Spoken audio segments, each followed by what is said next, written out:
Good afternoon. My name is David Knox, and I have MSA.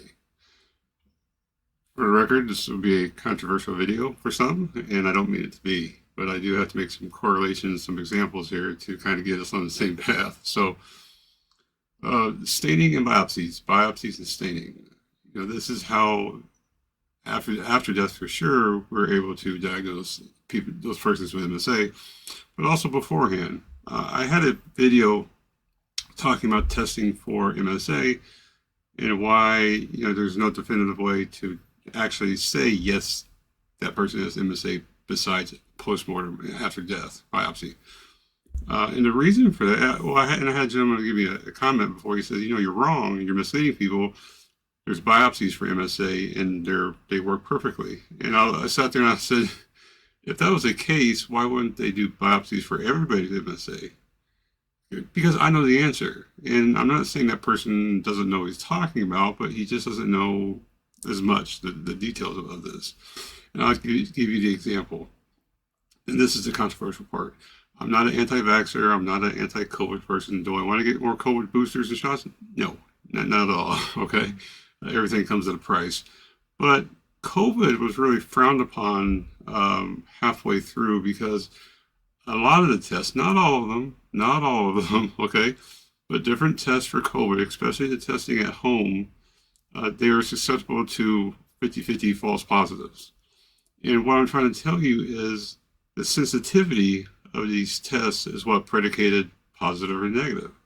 If you looked up in the sky at nighttime and said, hey, how many galaxies can you see besides the Milky Way, you would probably say none.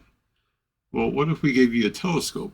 Then you might be able to see, you would be able to see the Andromeda galaxy, right? Our closest galaxy next to us.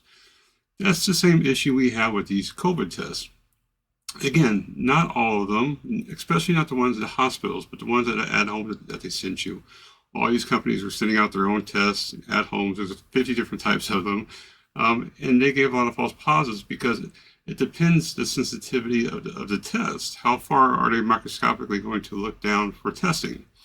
And what's really annoying is during COVID, as you know, everybody died of COVID. There was ongoing jokes about, this person was in a car accident. They died of the car accident, but on the death certificate says that cause of death, COVID. It was an ongoing joke, but that's the problem was with every death, they would take a blood sample and they would microscopically go down and test it for COVID at certain layers, kind of like a camera, 10 times, 50 times, 100 times, 200 times, 1,000 times zoom.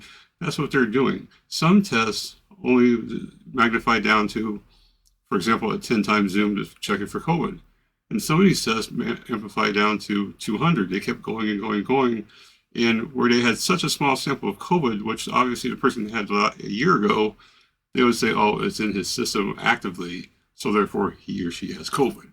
It was a very weird way that each of these manufacturers and testing facilities actually did this. So that's the problem when it comes to biopsies and staining.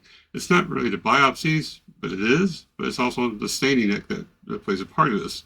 And for example, the hallmark of MSA is accumulation of alpha-synuclein right? It aggregates in specific regions of the brain and other parts of the nervous system. The problem is the pathology is not uniformly distributed throughout the affected tissues. As a result, a biopsy taken from a single site may not accurately represent the overall pathology of MSA, leading to potential false negative results. So, what's the first thing they do when they think you might have MSA or some neurodegenerative disease? They do an MRI. Okay, besides blood work, they do an MRI. What are they looking for? Atrophy of the brain. They're looking for putamen, caudate, and the membrane between the brain and the skull, looking for atrophy for shrinking. That's why they usually get an MRI first and foremost. You look for it on your brain, your spinal cord, and your spine. Right, the top of the spinal cord. So, why do a lot of people get an MRI and they can see atrophy and say, oh, it's the MSA? And there's people like me that have no atrophy yet, and they say, you still have MSA. Right? These tests are not one-stop shops. It doesn't work that way. Two is the sensitivity of detection techniques. So the techniques used for detecting alpha-synuclein in biopsies may lack sensitivity, meaning that while they not consistently identify protein aggregates, especially in the early stages of disease. Like when I went to Mayo Clinic, I asked, is it possible we might be too soon, too early for testing for you to actually see the onset of MSA? And he said, yes, undoubtedly. That could be the case. The variability in staining methods and antibodies used can also contribute to discrepancies in the interpretation of biopsy results. How many times I went to Mayo Clinic and he says, did you take Adderall? I said, no. He says, because Adderall is a false positive. I go to Detroit and I said, hey, do I have to worry about my Adderall? They said, absolutely not. I said, because they said it might be a false positive. He says, no, it doesn't. Just with 2 of my 3 neurologists, or 4, I already have conflicting results on an interpretation of the test, right? So there's 5 main staining methods that we have, and not to twist any brains here, but here we go. Number 1 is the HE.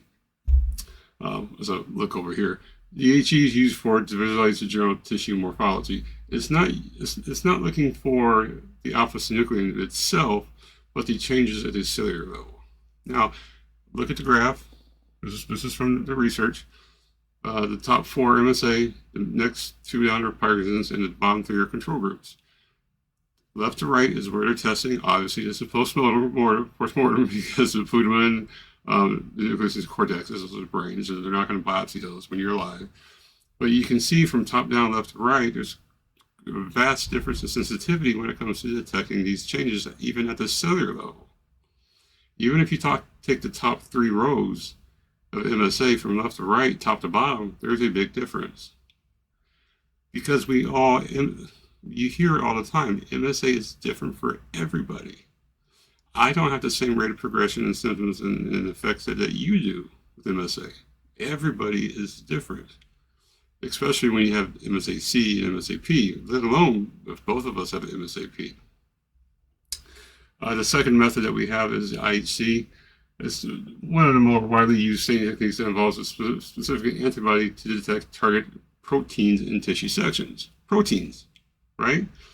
In this case, MSA, antibodies against alpha-synuclein are used to visualize GCIs, or glial cell inclusion is what that's called, right? So they're not using it at the cellular level, they're doing it for specific antibodies. Quite different. In all these tests, when you look at them, when you see brown, orangish, reddish, even black spots, that's the visual effect of saying, hey, yeah, that's MSA, basically, without going too far. Theoflavin S is a very dye, fluorescent, very similar to what they use for Parkinson's. Michael J. Fox Foundation uses for fluorescent. Put it in a petri dish, touch it, put a specific light on it, fluorescent, and if it glows, you got Parkinson's. That's basically what Michael J. Fox is doing. But this one is a dye that binds to beta sheet-rich structures such as amyloid fibrils, right? It will use the same alpha-synuclein aggregates in MSA. So, different. They're using fluorescent dye. It's a different stain. And also a very common one is the silver staining. So silver staining, the Goliath and the Campbell Switzer used to visualize protein aggregates, those that are attaching to it in the brain. These stains can highlight GCI glial cell inclusions, the MSA appearing dark brown and black structures. Again, it looks completely different, right? And lastly, Congo red, very popular. Congo red is a dye that exhibits birefringence under polarized light when bound to certain protein aggregates. Now, this one is used for commonly detecting amyloid deposits in diseases like ALS, but it can also be used for identifying alpha-synuclein aggregates in MSA. The point here is there's different tests that they do for staining of biopsy tissues. And you have to understand here also, staining is not primarily used for interpretation of results. Staining is not the primary source that's being used for diagnosing of MSA or any other neurodegenerative disease. It's mainly and primarily, I can't say always, but primarily by default, used for research, not for diagnosis. And once you understand that, you get it. Once you understand the problems with COVID at-home tests, you understand the problems with staining and biopsies. You know, if you were to go and take a biopsy of my, trying to think of some that you can actually biopsy of my legs, because my legs had issues first, that doesn't mean you're going to see alpha-synuclein protein in my legs. The disease does not propagate with glial cell inclusions and alpha-synuclein protein. It does not propagate and distribute itself throughout the body equally. Just because this hurts and I can't move it does not mean that's where you're going to find the problem. So biopsying does not mean that. And if I go back here to one of these other tests here, this one, the very bottom right picture, the top 5, you can see the specks, the dark reflections of alpha-synuclein protein. The bottom right picture, the WM white matter, if you tested this spot, which is why I put this on here, the footnotes, if you tested this spot, you would not have seen it, because in the white matter, you cannot see the alpha-synuclein that you used for GCIs. They did not propagate to this area. The other 5 locations they tested did. The 6th one, they did not. So if this is where you tested, you would not have seen anything. Therefore, you would not have MSA, right? That's what we're getting to here.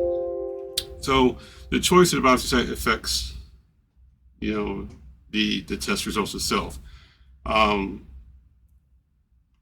can be performed in different tissues, such as skin, gastrointestinal tract, and ganglia.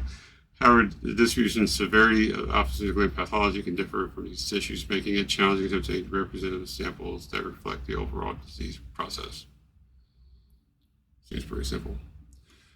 Invasive nature risk. Now, obviously, any biopsy going to body-taken tissues is invasive. It's an inherent risk that most doctors don't see the need for.